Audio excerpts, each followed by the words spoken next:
नहमदुहु व नुसल्ली अला रसूलिहिल करीम अम्मा बाद अऊज़ु बिल्लाहि मिनश्शैतानिर रजीम बिस्मिल्लाहिर रहमानिर रहीम अस्सलामु अलैकुम व रहमतुल्लाहि व बरकातुहू। रमज़ानुल मुबारक के आखिरी अशरे की इंतहाई अहम तरीन इबादत है एतिकाफ़ करना, जिसकी फ़जीलतें, जिसकी अहमियतें, जिसके फ़वाइद आप हज़रात के सामने एक वीडियो में ज़िक्र कर दिए गए हैं। उसका लिंक डिस्क्रिप्शन में मौजूद है। इस एतिकाफ़ के बेशुमार मसाइल हैं जो आप हज़रात के सामने ज़िक्र करने का इरादा है। पहली बात तो ये याद रखें, एतिकाफ़ के लिए शराइत कि हर वो मुसलमान आज़ाद आक़िल बालिग़ है वो एतिकाफ़ कर सकता है। नाबालिग़ बच्चा है अगर तो बच्चा समझदार है, इस्लामी अहकामात बुनियादी अहकामात की समझ बूझ रखता है तो वो भी एतिकाफ़ कर सकता है। और उसके साथ साथ एतिकाफ़ की नीयत करना भी ज़रूरी है। ठीक है, एतिकाफ़ की नीयत 20 रमज़ानुल मुबारक की गुरूब आफ्ताब से पहले पहले वो अपने मोतकफ़ वाली यानी एतिकाफ़ वाली जगह पर मोतकिफ़ जाए और उस गुरूब आफ्ताब से पहले पहले वो नीयत भी कर ले। अगर गुरूब आफ्ताब के बाद नीयत करेगा तो उसका एतिकाफ़ नहीं होगा, मस्तून एतिकाफ़ की नीयत करे। और इसी तरीके से औरत अगर एतिकाफ़ बैठ रही है तो वो इस बात का ख़याल रखे कि एतिकाफ़ के दिनों में उसके जो अय्याम हैं हैज़ व निफास वग़ैरह वाले वो अय्याम एतिकाफ़ के दिनों में ना पड़ें। और अगर वो बैठ चुकी है और उसके बाद कुछ अय्याम आ गए हैं तो उसका एतिकाफ़ टूट जाएगा, बाद में उस दिन की क़ज़ा करनी होगी। ये एक अलग मसला है, इंशाअल्लाह फिर आइंदा कभी ज़िक्र किया जाएगा। अब मोतकिफ़ के लिए मसाजिद में मर्दों के लिए मस्जिद में एतिकाफ़ में बैठना ज़रूरी है और जामा मस्जिद में बैठने की ज़्यादा अहमियत है। अब मोतकिफ़ के लिए अमूमन एक परेशान कुन बात ये होती है कि मस्जिद की हुदूद के बारे में मोतकिफ़ीन हज़रात परेशानी का शिकार होते हैं। तो अहम तरीन मसले को आसान करके मैं आप हज़रात के सामने ज़िक्र कर रहा हूँ कि मस्जिद के बारे में दो बातें ज़हन नशीन कर लें कि एक होता है हुदूद मस्जिद और एक है इहाता मस्जिद। इहाता मस्जिद के अंदर सारी चीज़ें आ जाती हैं, वज़ू खाना, बैतुल खला, इमाम मुअज़्ज़िन का कमरा, हुजरा हैं, जनाजा गाह, ये तमाम चीज़ें इहाता मस्जिद में आ जाती हैं। हुदूद मस्जिद कहलाती है सिर्फ वो जगह अमूमन 5 वक्त की नमाज़ों के लिए जो मुख्तस है, या अमूमन नमाजी जहाँ 5 वक्तों में नमाज़ें अदा किया करते हैं, बानी मुतवल्ली ने जिसे ख़ास नमाज के लिए ही मुंतखब किया, यह हुदूद मस्जिद है। मोतकिफ़ हुदूद मस्जिद तक जा सकता है और ये बानी या इंतज़ामिया या मुतवल्लीन से पूछ लिया जाए कि कहाँ तक की जगह जो है वो हुदूद मस्जिद में ख़ास की गई है। तो मोतकिफ़ अपने एतिकाफ़ के दौरान हुदूद मस्जिद तक घूम फिर सकता है, जा सकता है। हुदूद मस्जिद से बाहर वो बिला उज़र नहीं निकल सकता। अब हुदूद मस्जिद से बाहर वो कौन से उज़र हैं जिनकी बिना पर उसे निकलने की इजाज़त है, उसका एतिकाफ़ नहीं टूटेगा। वो 2 किस्म के उज़र हैं, 2 किस्म की ज़रूरतें हैं। नंबर 1 हाजत तबीई हाजत की बिना पर वो हुदूद मस्जिद से बाहर जा सकता है। तबीई हाजत का मतलब है पखाना, पेशाब, गुस्ल जनाबत वग़ैरह, वाशरूम वग़ैरह जाना है उसे, तो इस ज़रूरत के तहत वो बाहर निकले, वाशरूम वग़ैरह, वो अपनी क़ज़ा हाजत से फ़ौरन फ़ारिग़ हो और बिना वक्त ज़ाया किए, बिना बातचीत किए वापस आ जाए। अगर वो फ़ारिग़ होने के बाद भी बाहर कुछ देर के लिए ठहरा रहा तो उसका एतिकाफ़ टूट जाएगा।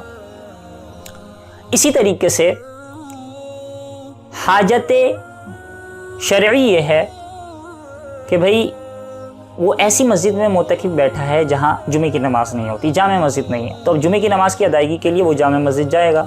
इतने वक्त पहले जाए कि वो खुतबे और नमाज में शरीक हो सके और नमाज फ़ौरन पढ़ते ही वापस आ जाए, रास्ते में कोई बातचीत वगैरह ना करे, अपने वक्त को ज़ाया ना करे।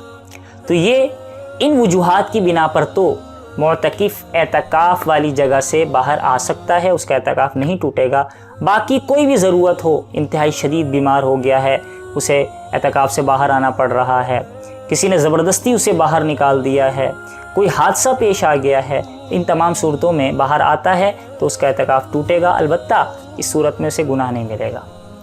जानबूझ के बाहर आ गया है, गलती से आया है, भूले से आया, सब सूरतों में एतिकाफ़ टूट जाता है। अलबत्ता गलती भूले से अगर वो बाहर निकल आया तो एतिकाफ़ टूट जाता है, लेकिन उसे गुनाह नहीं मिलता।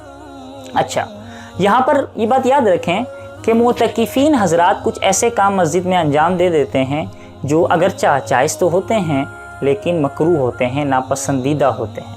जैसे इतना ज़्यादा सामान ले आए कि दीगर मोतकिफ़ीन को नुकसान हो रहा है, मस्जिद की جو ہے انتظامیہ ہیں، مسجد کے متولین ہیں، مسجد کے مقتدین ہیں، ان کو نقصان ہو رہا ہے، مسجد کی جگہ زیادہ گھیر رہی ہے، نمازیوں کو پریشان کر رہے ہیں، یہ تمام چیزیں ناپسندیدہ ہیں، مکروہ ہیں۔ مسجد کے ادب و احترام کا خیال نہیں کر رہے، شور و غل کر رہے ہیں، دنیا کی باتوں میں لگے ہوئے ہیں، ٹھیک ہے، یا بہت ہی زیادہ خاموش ہے اور خاموشی کو عبادت سمجھ کے خاموش ہو رہے ہیں، فضول گفتگو میں، فضول چیزوں میں، موبائل میں مگن ہیں، دنیا کے کاموں میں مگن ہیں، تو یہ تمام چیزیں اعتکاف کے ثواب کو ضائع کرنے والی ہیں، ان سے مکمل طور پر پرہیز کرنا چاہیے۔ البتہ ضروری امر جو ہے اس کی اجازت ہے، جیسے غسل جنابت ہے، اس کی اجازت ہے۔ یہاں پر ایک بات یاد رکھیں کہ غسل جنابت کے علاوہ اور کسی غسل کی اجازت نہیں ہے۔ جمعے کا غسل ہے، غسل مسنون ہے، اس کی اجازت نہیں ہے۔ ٹھنڈک حاصل کرنے کے لیے غسل کرنا ہے، اس کی اجازت نہیں ہے۔ اس کی دیگر صورتیں نکل آتی ہیں کہ اس طریقے سے اگر غسل کر لے کہ مسجد میں کھڑا ہو اور پانی مسجد میں نہ گرے، کوئی ایسا ٹپ وغیرہ ہو جس میں پانی گرے تاکہ مسجد کی بے ادبی بھی نہ ہو اور اس کا غسل بھی ہو، اس پہ پانی بھی پڑ جائے، ٹھنڈک بھی حاصل ہو جائے، اس کی صورتیں بن سکتی ہیں، لیکن غسل کے ارادے سے نہیں جا سکتا، صرف غسل جنابت ہی کے ارادے سے جا سکتا ہے۔ اچھا، مسجد کے اندر تیل لگانا، کپڑے چینج کرنا، سطر وغیرہ ڈھانپ کر مکمل طور پر، اسی طریقے سے ناخن کاٹنا، بال کاٹنا، تو ناخن بال وغیرہ جو کاٹے گا تو وہ مسجد کی بے ادبی نہ ہو، وہ بال اور ناخن وغیرہ مسجد میں نہ گریں، ٹھیک ہے، تو وہ اس طریقے سے کاٹے کہ مسجد کی بے ادبی سے بچا رہے۔ باقی یہ چیزوں کی اجازت ہے۔ کوئی باہر سے ملاقات کے لیے آ رہا ہے، ضرورتاً وہ ملاقات کر سکتا ہے۔ کوئی گھر میں جو ہے سودا سلف پہنچانا ہے، باہر سے کوئی ریڑھی والا گزر رہا ہے تو مسجد سے نکلے بغیر بھاؤ تاؤ کر لیے اور اس کو جو ہے کیا کہتے ہیں مسجد میں بلا کر وہ چیز لے لی اور گھر تک پہنچا دی، مسجد سے نکلے بغیر یہ تمام کام وہ کر سکتا ہے۔ مسجد میں بیٹھ کر کسی کو پڑھانا ہے تو پڑھا سکتا ہے۔ یہ تمام امور کی انجام دہی ہو سکتی ہے۔ اچھا، یہاں پر یہ بات یاد رکھیں کہ عموماً یہ بات ذکر کی جاتی ہے کہ معتکف کا سونا بھی عبادت ہے، تو بعض معتکفین اسی پر بھروسہ کر کے بیٹھ جاتے ہیں کہ یار عبادت تو ملے گی، چلو سوتے ہی رہے بندہ۔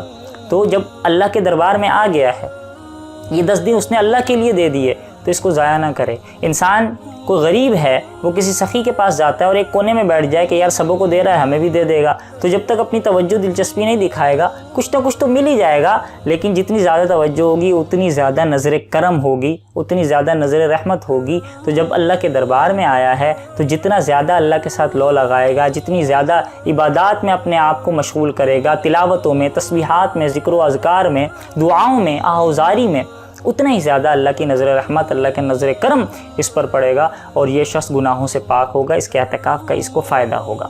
تو لہذا اعتکاف میں کرنے والے کام یہی ہیں، زیادہ سے زیادہ عبادات، نفلی عبادت کا اہتمام، صلاۃ و تسبیح کا اہتمام، رات کو جاگ کر عبادت اور تلاوت کا اہتمام، تسبیحات کا اہتمام، ذکر و اذکار کا اہتمام ہے، اسی طریقے سے دینی معلومات حاصل کرنے کا اہتمام ہو، یہ تمام چیزوں کا اہتمام کرے، ذوق و شوق دکھائے تاکہ یہ 10 دن اس کے ضائع نہ ہو، وہ اللہ کی عبادت میں ان کو صرف کرے۔ اللہ رب العزت تمام معتکفین کے اعتکاف کو درست فرمائے اور اللہ تعالیٰ اعتکاف کو قبول فرمائے، اور اللہ تعالیٰ ہم تمام کو نیکی پر عمل کرنے کی توفیق مرحمت فرمائے۔ والسلام علیکم ورحمۃ اللہ وبرکاتہ۔